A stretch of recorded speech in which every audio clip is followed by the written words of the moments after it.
नमस्कार। डॉक्टर राज क्लासेस में आपका एक बार फिर से बहुत बहुत स्वागत है। कुछ स्टूडेंट्स लगातार मुझे व्हाट्सएप पे मैसेजेस कर रहे हैं कि मैम क्या आप केवल इतिहास की ही क्लासेस लेंगी। तो उनसे मुझे इस वीडियो के माध्यम से कहना है कि नहीं, जब यह इतिहास विषय समाप्त हो जाएगा उसके बाद मैं अन्य विषयों को भी इसी तरह से क्रमानुसार आपको पढ़ाऊंगी। और इसके अतिरिक्त यदि बीच बीच में कुछ स्पेशल वीडियोस यदि आपको चाहिए होंगे जो कि आपके विषय से संबंधित हो तो वो भी मैं आपके लिए लाने का प्रयास करती रहूँगी। लेकिन फ़िलहाल तो आप मेरी वीडियो के साथ में बने रहिए। चलिए इस वीडियो की शुरुआत करते हैं एक प्रश्न के साथ। प्रश्न है कि इतिहास किसे कहते हैं। आप में से बहुत लोग जो हैं वो बार बार कंफ्यूज करते हैं और अपने अलग अलग तरीक़ों से इतिहास को बताने की चेष्टा करते हैं। हालांकि इतिहास की एक्चुअल परिभाषा क्या है, इस संबंध में तो इतिहासकारों में भी मतभेद है, लेकिन सबसे ज़्यादा जो प्रामाणिक बात है वह इतिहास के संदर्भ में है कि जिस ग्रंथ से, जिस शास्त्र से हमें धर्म, अर्थ, काम और मोक्ष की शिक्षा मिलती है, उस ग्रंथ को, उस शास्त्र को हम इतिहास के नाम से जानते हैं। इतिहास जो है वो अतीत की घटनाओं का पुनरावलोकन है, लेकिन यह अतीत की मात्र महत्वपूर्ण घटनाओं को ही बताता है।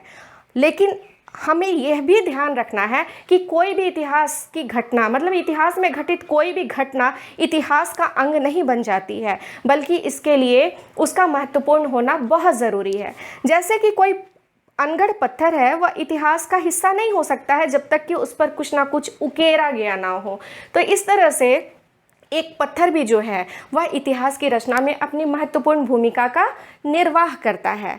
इतिहास लेखन जो है वह एक क्रमबद्ध काल के अनुसार रचा जब जाए तभी वह इतिहास का हिस्सा होता है। बिखरे हुए प्रकरण जो है वह बहुधा इतिहास की गलत जानकारी या भ्रामक जानकारी में सहायता करते हैं। तो इसके लिए यही कारण है कि मैं आपको इतिहास को एकदम मतलब स्टार्टिंग से पढ़ाने की कोशिश कर रही हूँ, ताकि आपको इतिहास का ज्ञान जो है एकदम फ्रॉम द बिगिनिंग ये चीज़ आपको मिल सके। तो चलिए, आपने अब तक पढ़ा प्रागैतिहासिक काल के बारे में, आपने पढ़ा साहित्यिक और पुरातात्विक स्रोतों के बारे में, आपने सिंधु घाटी सभ्यता की को पूरा का पूरा पढ़ा और आपने ऋग वैदिक काल को भी पढ़ा। हम अब उत्तर वैदिक काल की ओर आगे बढ़ रहे हैं, जबकि उत्तर वैदिक काल के भी बहुत सारे टॉपिक्स को आपने पढ़ लिया है। लेकिन आज जिस महत्वपूर्ण टॉपिक पर हम चर्चा करने जा रहे हैं वह है उत्तर वैदिक कालीन आर्यों का धर्म और उनके धार्मिक संस्कार किस प्रकार के थे। देखिए, आपको ये समझना होगा कि ये बहुत ही इम्पॉर्टेंट क्वेश्चन है। आप ये समझ सकते हैं कि ये एक ऐसी आधारशिला है जिस पर आगे चल करके जैन और बौद्ध धर्म पनपे, क्योंकि उत्तर वैदिक काल में धर्म का जो स्वरूप हो गया था, जो इसका रूप रेखा इसकी जो बन चुकी थी, इसके जो संस्कार इसमें शामिल हो चुके थे, उसी की प्रतिक्रिया के परिणाम स्वरूप जैन और बौद्ध धर्म का उदय हुआ था। वो किस प्रकार से, वो आपको देखना है। साथ ही यह देखना है कि आगे क्लासेस में जैसे मैं आगे बढ़ूंगी तो आपको बताऊंगी कि जैन धर्म कब स्थापित हुआ, उसके मुख्य कारण क्या थे, बौद्ध धर्म की स्थापना के मुख्य कारण क्या थे। इसके अतिरिक्त आगे आने वाले समय में गुप्त काल में, गुप्तोत्तर काल में धर्म की स्थिति क्या थी और किस तरह से इसमें थोड़ा थोड़ा परिवर्तन होता चला गया। लेकिन सबसे पहले ज़रूरी है उत्तर वैदिक कालीन धर्म को जानने के लिए। यदि आप इसको बढ़िया से नहीं जानते हैं, अच्छे से नहीं जानते हैं, तो आपको आगे चल करके समझने में कुछ दुविधाओं का सामना करना पड़ सकता है। तो इसके लिए बहुत ज़रूरी है कि हम एक पुनरावलोकन कर लें। जैसे कि हमने देखा था कि ऋग्वैदिक काल में जो धार्मिक संस्कार थे आर्यों के, वो बहुत ही सरल थे। आर्य बहुत सीधे साधे थे इस समय में, और वो स्तुतियों के द्वारा, छोटे छोटे यज्ञों के द्वारा देवताओं को प्रसन्न करने का प्रयास करते थे। उनके देवमंडल थे, इस देवमंडल में पृथ्वी के देवता थे, आकाश के देवता थे, उनके अंतरिक्ष के देवता थे, साथ ही साथ उनकी आश्रम व्यवस्था भी इसमें समाहित थी इन सारी चीज़ों में। और इंद्र जो है, वरुण है, मरुत हैं, ये उनके प्रमुख देवता हुआ करते थे। ये ऋग्वैदिक काल की बात है, यानी ऋग्वैदिक काल जो है वो बहुत जटिल नहीं था, बिल्कुल सामान्य तौर पर धार्मिक क्रियाकलापों को आर्य जो हैं वो संचालित किया करते थे। लेकिन उत्तर वैदिक काल आते आते धर्म का स्वरूप जो है वो धीरे धीरे बहुत ही जटिल होने लगा। इसका मुख्य कारण क्या था? उत्तर वैदिक काल जो कि 1000 ईसा पूर्व में से माना जाता है और 600 ईसा पूर्व तक चलता है, इस काल तक आते आते आर्यों ने बहुत बड़े बड़े साम्राज्यों की स्थापना कर ली थी। और साथ ही साथ धातुओं की खोज इस काल में जो हुआ, सोना, चांदी, कांसा तो पहले से ही ज्ञात था, लोहा, तो इस प्रकार की जो धातुएं मिल गई, जिसके परिणाम स्वरूप जीवन में धन की महत्ता बढ़ गई, जीवन में मुद्रा की महत्ता बढ़ गई, और ये मुद्रा जो है वो सोने के रूप में हस्तांतरित होते थे या दिए जाते थे। तो इस प्रकार भोग विलास का जो जीवन है वो उत्तरोत्तर उसमें वृद्धि होने लगी। ये उत्तर वैदिक काल की बात है। आइए थोड़ा सा डिटेल्स में इस पर हम प्रकाश डाल लेते हैं। जैसे कि उत्तर वैदिक कालीन धर्म एवं दर्शन है, इसमें कर्म कांड की प्रधानता हो चुकी थी। यानी कि लोग जो भी पूजा पाठ किया करते थे, उसके लिए उनके पास में बहुत धन की आवश्यकता होती थी, वो काफ़ी धन को खर्च किया करते थे। यज्ञ जो थे वो काफ़ी खर्चीले हो चुके थे, लंबे लंबे यज्ञ हुआ करते थे, जो कई एक दिनों तक, कई एक महीनों तक, कई एक सप्ताहों तक या वर्षों तक भी चलने वाले यज्ञों का हम उल्लेख उत्तर वैदिक काल में पाते हैं। जैसे कि अश्वमेध यज्ञ है, राजसूय यज्ञ है, वाजपेय यज्ञ है, ये सारे के सारे यज्ञ उत्तर वैदिक काल में प्रारंभ हुए थे। और इसमें जो है बड़ी संख्या में पुरोहित भाग लेते थे, राजा भाग लेते थे। ठीक है, तो आगे बढ़ते हुए हम देखते हैं कि जो खर्चीले यज्ञों के कारण जो आर्य हैं, इसमें आर्यों का जो एक वर्ग है, क्षत्रिय वर्ग, वो धीरे धीरे इस परंपरा से उदासीन भी होने लगा, जिसके बारे में मैं आपको आगे चल करके बताऊंगी। आगे चलते हैं। यज्ञ जो है उसमें पुरोहित भाग लेते थे और काफ़ी मात्रा में, मतलब यज्ञ जो है सामूहिक भी हो सकते थे, यज्ञ जो हैं वो निजी भी हो सकते थे, और सामूहिक यज्ञ जो हैं वो यज्ञशालाओं में आयोजित किए जाते थे, जबकि निजी यज्ञ जो हैं वो घरों में संचालित होते थे। लेकिन हाँ, जहाँ ऋग्वैदिक काल में एक पुरोहित से यज्ञ कार्य हो जाता था, वहीं उत्तर वैदिक काल में अब 4, 5, 11, 21 इस प्रकार के पुरोहितों की मदद ली जाती थी यज्ञ को संचालित करने के लिए। दूसरी बात यह है कि ऋग्वैदिक काल में जहाँ मात्र स्तुतियों के माध्यम से, गेय मंत्रों के माध्यम से ही ईश्वर को प्रसन्न करने की चेष्टा की जाती थी, उत्तर वैदिक काल में ये सारी चीज़ें बदल चुकी थी। अब पुरोहित जो थे वो सामूहिक मंत्रोच्चार करते थे। आप एक भव्य यज्ञ का आगमन इसे कह सकते हैं, भव्य यज्ञ का आयोजन भी इसे हम कह सकते हैं। साथ ही साथ हम देख रहे हैं कि ऋग्वैदिक आर्यों के धर्म में जो देवता महत्वपूर्ण थे, जो जिन देवताओं की वो पूजा किया करते थे, उत्तर वैदिक काल में उनकी स्थिति बदल चुकी थी।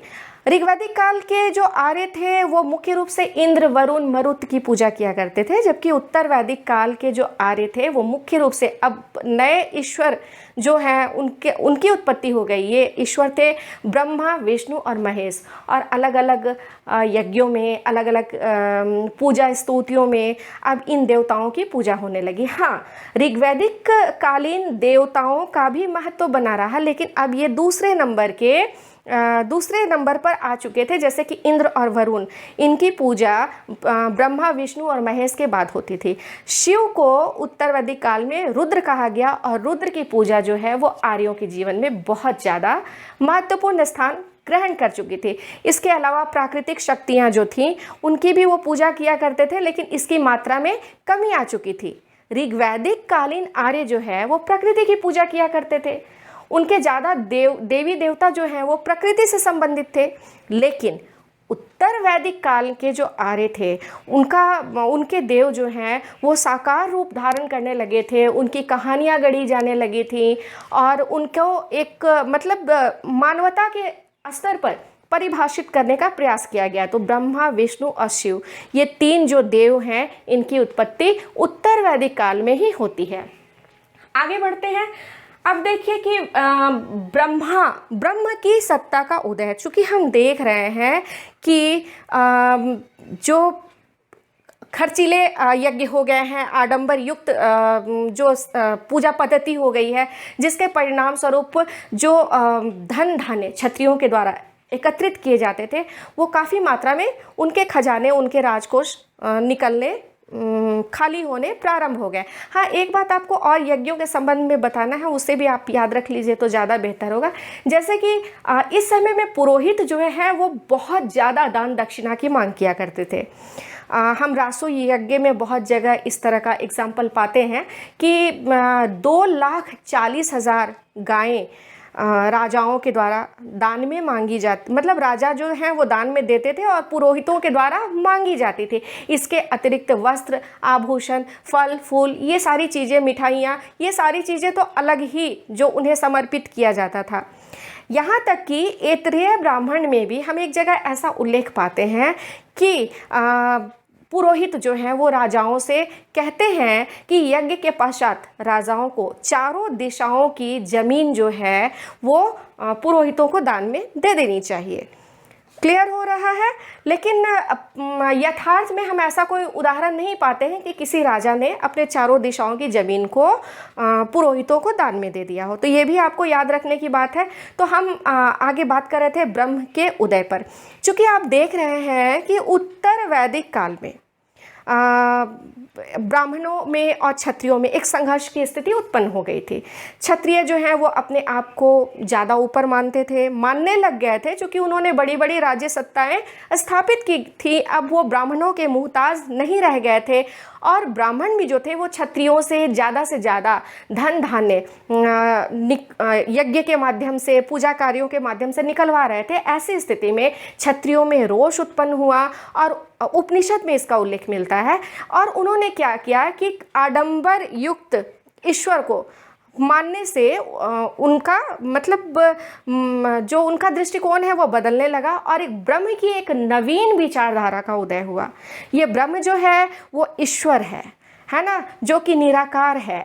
इस ब्रह्म से ही पूरी प्रकृति निर्मित हुई है। जीवन, मरण, यहाँ तक कि सृष्टि का संचालन सब कुछ इस ब्रह्म के द्वारा ही हुआ है। यह ब्रह्म जो है वो निराकार है। यह ब्रह्म जो है वो खर्चीला नहीं है, वह आडंबर युक्त नहीं है। और इस प्रकार के ब्रह्म की कल्पना क्षत्रियों के द्वारा इस युग में की गई, यानी कि उत्तर वैदिक काल में। ठीक है, अब आगे हम बढ़ते हैं। नवीन दर्शन, हालांकि ये नवीन एक दर्शन था और इसके परिणाम स्वरूप आत्मा और परमात्मा, इस विचारधारा का भी उदय हुआ। यानी कि जीव और परमात्मा, इस तरह की विचारधारा जो थी, जो ये कहती थी कि प्रत्येक जीवों की उत्पत्ति, जितने भी सजीव जीव हैं सभी की उत्पत्ति ईश्वर के द्वारा हुई है, ब्रह्म के द्वारा हुई है। आत्मा जो है, प्रत्येक व्यक्ति में स्थित आत्मा जो है, ये उसी ब्रह्म का साकार रूप है। ठीक है, और मृत्यु के पश्चात आत्मा को परमात्मा में विलीन हो जाएगा। लेकिन यहाँ पे उसके कर्म जो हैं वो बहुत ज़्यादा मायने रखते हैं। जैसे कि वो अच्छा कर्म करेगा तो उसे मोक्ष की प्राप्ति होगी। मोक्ष की कल्पना की गई और इस अच्छे काम के परिणाम स्वरूप वह ईश्वर में समाहित हो जाएगा। यदि उसके कर्म अच्छे नहीं हुए तो उसे मोक्ष की प्राप्ति नहीं होगी और बार बार उसे शरीर धारण करके इस पृथ्वी पर आना पड़ेगा और अपने किए गए कर्मों का दुख भी उसे भोगना पड़ेगा। यहाँ पर मैं आपको एक बात याद दिलाना चाहूँगी, वो ये है कि इसी सांसारिक संसार में दुख है, दुख का कारण है ना। दुख को रोका जा सकता है और मोक्ष की प्राप्ति हो सकती है। इसी तरह की कल्पना तो बौद्ध धर्म में भी की गई है ना। यानी हम दूसरे शब्दों में ये कह सकते हैं कि बौद्ध धर्म में के जो भी सिद्धांत हैं और जैन धर्म के जो भी सिद्धांत हैं वो कहीं ना कहीं उत्तर वैदिक काल में जो एक नया ब्रह्म की विचारधारा स्थापित हुई उससे मेल खाता हुआ है। यानी कि बौद्ध धर्म और जैन धर्म ने अलग से कोई सिद्धांत नहीं दिया, बल्कि उपनिषदों के आधार पर ही अपने एक नवीन सिद्धांत का प्रतिपादन किया या नवीन धर्म का प्रतिपादन किया।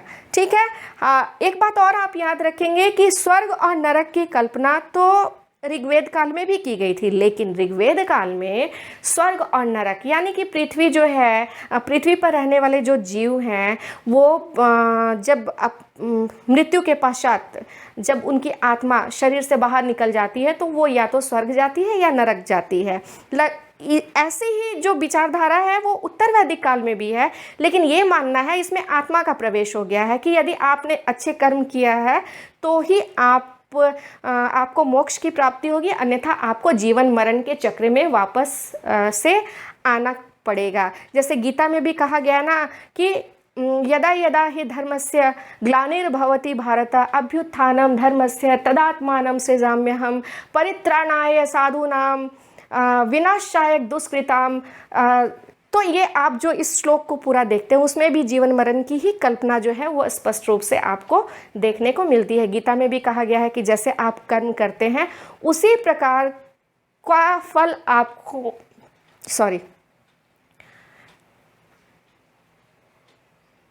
गीता में भी कहा गया है कि जिस प्रकार के आप कर्म करते हैं इसी प्रकार का फल आपको प्राप्त होता है ना।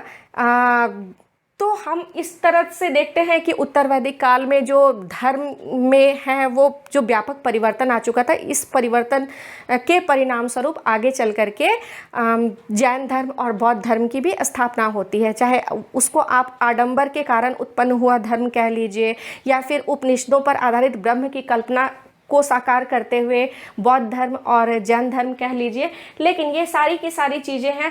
पाप पुण्य जो है वो उसकी भी परिकल्पना इस काल में हो गई थी, उत्तर वैदिक काल में। दूसरे शब्दों में आप यह समझ सकते हैं कि जो जीवन है, जो धार्मिक जीवन है उत्तर वैदिक कालीन आर्यों का, वह बहुत ही परिष्कृत हो चुका था, बहुत ही समुन्नत हो चुका था, खर्चीला हो चुका था, जिसके परिणाम स्वरूप धीरे धीरे यह पतन की ओर भी अग्रसर होने लगा।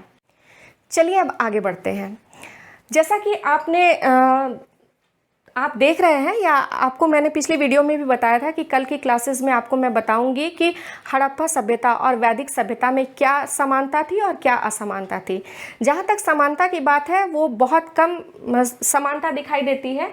हड़प्पा एवं वैदिक सभ्यता में जो समानता है, उनके पशु जो हैं वो वही पशु थे जो कि हड़प्पा वालों के थे, वही वैदिक काल में भी थे। उनके वस्त्र भी लगभग उसी प्रकार के थे, आभूषण भी थे और रुई उद्योग भी उनके समान ही थे। तो इस टॉपिक को मैं और भी ज़्यादा डिटेल में नहीं जाऊंगी। यहाँ आपको अपना कॉमन सेंस इस्तेमाल करना है कि किस प्रकार से आप उसकी समानता को प्रदर्शित कर सके। समानता प्रदर्शित करना ये कोई बहुत जटिल काम नहीं है। हमें मुख्य रूप से ध्यान रखना होगा कि सिंधु घाटी सभ्यता और वैदिक सभ्यता में क्या क्या असमानताएं थी। तो बहुत सारी असमानताएं थी जिसे आप डिस्क्रिप्शन बॉक्स में भी देख सकते हैं कि वहाँ क्या क्या असमानताएं आपको नज़र आ रही हैं, मैंने कमेंट में लिख दिया है। और इसके अलावा एक बार आप देख लीजिए जैसे कि काल में अंतर। हड़प्पा सभ्यता का जो काल था वो 2300 ईसा पूर्व से लेकर 1750 ईसा पूर्व था। बहुत ही शॉर्ट में मैं आपको ये बता रही हूँ। आप इससे जब एग्जामिनेशन में लिखेंगे तो थोड़ा और डिटेल में आप जा कर के लिखेंगे, क्योंकि मैं पहले भी इन सारी बातों को डिस्क्राइब कर चुकी हूँ अपनी वीडियोज़ में। तो इसे मैं बहुत डिटेल में नहीं जाऊँगी, बस बताऊँगी एक एक लाइन में कि आपको किस तरह से इसको डिस्क्राइब करना है। जैसे कि काल में अंतर। हड़प्पा सभ्यता का काल 2300 से लेकर के 1750 ईसा पूर्व था, जबकि वैदिक सभ्यता का काल 1500 ईसा पूर्व से लेकर के 600 ईसा पूर्व था। तो इस तरह से काल के दृष्टिकोण से यह दोनों ही सभ्यताएं बिल्कुल अलग थी। आगे बढ़ते हैं। लोहे के प्रयोग में अंतर। यहाँ हमें याद रखना होगा कि सिंधु घाटी के निवासी जो हैं वो लोहे का प्रयोग नहीं जानते थे, जबकि वैदिक सभ्यता में लोग लोहे के प्रयोग से परिचित हो चुके थे और इस काल में लोहे का प्रयोग बड़ी मात्रा में किया जाता था औजार और उपकरण बनाने में। आगे बढ़ते हैं। भोजन एवं वस्त्र में अंतर। देखिए, भोजन एवं वस्त्र में लगभग समानता ही थी।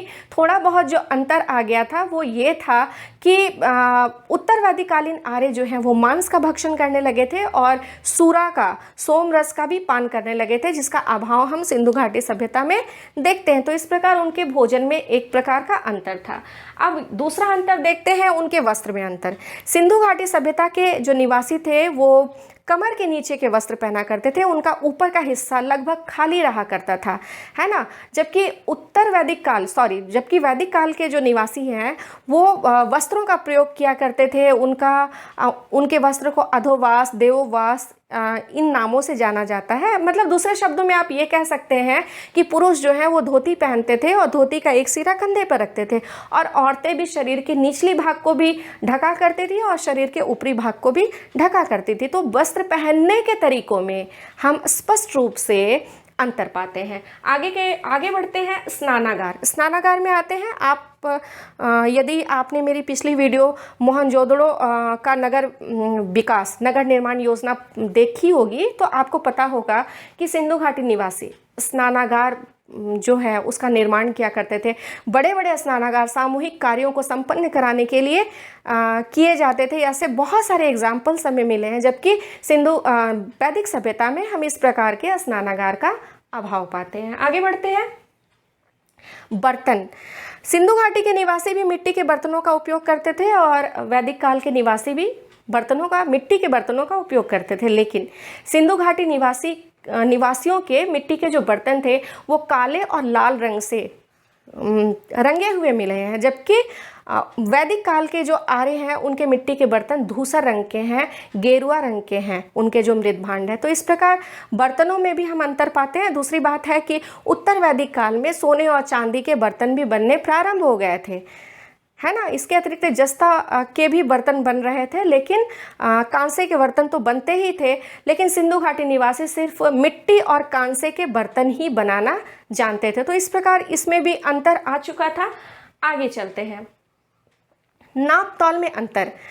नापने के लिए यहाँ से बहुत सारे मिट्टी के बटखरे मिले हैं सिंधु घाटी सभ्यता से और पत्थर के टुकड़े मिले हैं, जबकि वैदिक सभ्यता में जो नाप तौल के लिए जो बटखरे हैं वो लोहे के मिले हुए हैं और एक निश्चित भार वाले हैं। तो नाप तौल में भी यहाँ हम अंतर देखने को हमें मिलता है। अगला चलते हैं कवच और युद्ध पद्धति। देखिए, सिंधु घाटी सभ्यता जो है वो एक नगरीय सभ्यता थी। यहाँ के लोग वाणिज्य व्यापार किया करते थे और शांति मूलक सभ्यता थी, जबकि वैदिक सभ्यता जो है इनका 500 वर्ष तो सिर्फ युद्धों में ही बीता और आर्य जो है वो घोड़े से परिचित थे, कवच का इस्तेमाल करते थे, भाले का, बर्छी का, शिरस्त्राण का, कवच का इस्तेमाल किया करते थे। जिन युद्ध सामग्री से या युद्ध में प्रयुक्त होने वाली चीज़ों से सिंधु घाटी निवासी जो है वो अपरिचित थे। तो इस प्रकार से हम देखते हैं ये भी एक असमानता थी। आगे बढ़ते हैं। धार्मिक कार्यों में अंतर। इसको भी आपको बहुत ध्यान से समझना पड़ेगा। आपने पिछली वीडियो यदि देखी होगी तो वहाँ मैंने बताया है कि सिंधु घाटी निवासी जो हैं वो पृथ्वी की पूजा किया करते थे, स्त्री प्रतिमा की पूजा किया करते थे, वो शिव की पूजा किया करते थे। इसके अतिरिक्त वो लिंग और योनि की पूजा किया करते थे, प्रकृति की पूजा किया करते थे। जबकि वैदिक काल में आपने देखा है कि प्रकृति पूजा के साथ साथ नए नए देवताओं का, जैसे कि ब्रह्मा, विष्णु, महेश, रुद्र, इंद्र, मरुत, अदिति, उषा, इस प्रकार के नए नए देवताओं का समावेश हो चुका था। साथ ही साथ सिंधु घाटी निवासी जो है वो यज्ञ नहीं करते थे, है ना, और यज्ञ का कोई प्रमाण भी नहीं मिला है, जबकि वैदिक काल में हम सर्वत्र यज्ञ का उदाहरण देखते हैं या यज्ञ का प्रमाण हमें प्राप्त होता है। तो इस प्रकार उनके धार्मिक कार्यों में भी काफ़ी कुछ अंतर आ चुका था। आगे बढ़ते हैं। अश्व प्रयोग में अंतर।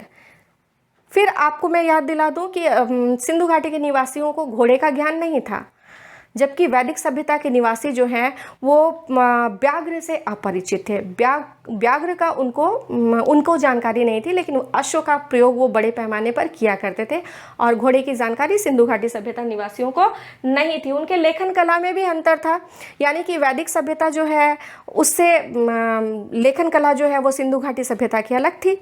सिंधु घाटी सभ्यता के निवासी जो है भावात्मक चित्रलिपि का प्रयोग किया करते थे, जहाँ एक चित्र किसी ना किसी भाव का, किसी ना किसी वाक्य का प्रतिनिधित्व करता था, उनका द्योतक था। जबकि वैदिक काल में संस्कृत में ग्रंथ रचे जाने लगे जिनको कि पढ़ना आसान था। तो इस प्रकार से हम देखते हैं उनके लेखन कला में भी भिन्नता थी। आगे बढ़ते हैं। मनोरंजन में भिन्नता। जहाँ सिंधु घाटी निवासी घर के भीतर आमोद प्रमोद में अपना समय व्यतीत किया करते थे, वहीं वैदिक सभ्यता के जो निवासी थे वो घर के बाहर मनोरंजन के साधनों पर ध्यान देते थे। सिंधु घाटी निवासी जो हैं वो चौपड़, पाशा, शतरंज, लट्टू, गेंद, ये सारे खेल खेला करते थे, जबकि वैदिक सभ्यता के जो निवासी थे वो घुड़दौड़, रथ दौड़, अश्व दौड़, गज दौड़, इस तरह की प्रतियोगिताओं का आयोजन किया करते थे। ठीक है, आगे बढ़ते हैं। बर्तन पर रंग रोगन, ये मैं आपको पहले बता चुकी हूँ। पशुओं को के ज्ञान में अंतर, जैसे कि सिंधु घाटी निवासियों को घोड़े का ज्ञान नहीं था और वैदिक काल के निवासियों को व्याघ्र का ज्ञान नहीं था, तो उनको उनकी जो जानकारी है पशुओं में भी अलग अलग थी। आगे चलते हैं वर्ण व्यवस्था। वर्ण व्यवस्था, यहाँ इसे भी मैं बहुत डिटेल में नहीं लेकर के जाऊँगी। वर्ण व्यवस्था को जानने के लिए आपको मेरी पिछली वीडियो देखनी पड़ेगी जहां वर्ण व्यवस्था की समुचित जानकारी दी हुई है। हाँ, आपको ये जानना ज़रूरी है कि सिंधु घाटी निवासी जो थे उनके समाज में किसी भी प्रकार की वर्ण व्यवस्था या आश्रम व्यवस्था नहीं पाई जाती थी, जबकि वर्ण व्यवस्था और आश्रम व्यवस्था ये वैदिक काल की देन है, जिसके लिए डिटेल्स में आप पिछली वीडियो देख सकते हैं। आगे चलते हैं उनके व्यवसाय में अंतर। अब हम देख रहे हैं कि सिंधु निवासी जो हैं वो मुख्य रूप से उनका जो व्यवसाय था वो मिट्टी के बर्तन बनाना, मूर्तियां बनाना, आभूषण बनाना, मतलब कि कम पैमाने पर वो उनके यहाँ उद्योग धंधे जो हैं वो प्रचलित थे। जबकि आर्यों के समय में उद्योग धंधे, लघु और कुटीर उद्योग जो हैं, जो पिछली भी वीडियो में मैंने बताया है कि उनकी आर्थिक व्यवस्था किस प्रकार की थी, उसमें आप देखेंगे कि बहुत सारे नवीन उद्योग धंधों का उदय हो चुका था, जो कि जिसके मूल में बहुत सारी धातुएं थी, सोना, चांदी, कांसा, लोहा, टीन, इसके अतिरिक्त मिट्टी के बर्तन, पत्थर के औजार, ये सारी चीज़ें भी परंपरागत रूप में प्रयोग की जा रही थी। तो हम देख रहे हैं कि व्यवसाय में भी काफ़ी कुछ अंतर आ चुका था। तो दोस्तों, आज का जो ये टॉपिक है यही ख़त्म होता है, चूँकि आगे भी बढ़ना है। लेकिन इसमें एक टॉपिक और रह गया है, क्या सिंधु निवासी और वैदिक निवासी समकालीन थे? तो इस प्रश्न का यदि आपको उत्तर जानना है तो आपको मेरी अगली वीडियो देखनी पड़ेगी। इस वीडियो को मैं यहीं समाप्त कर रही हूँ। धन्यवाद।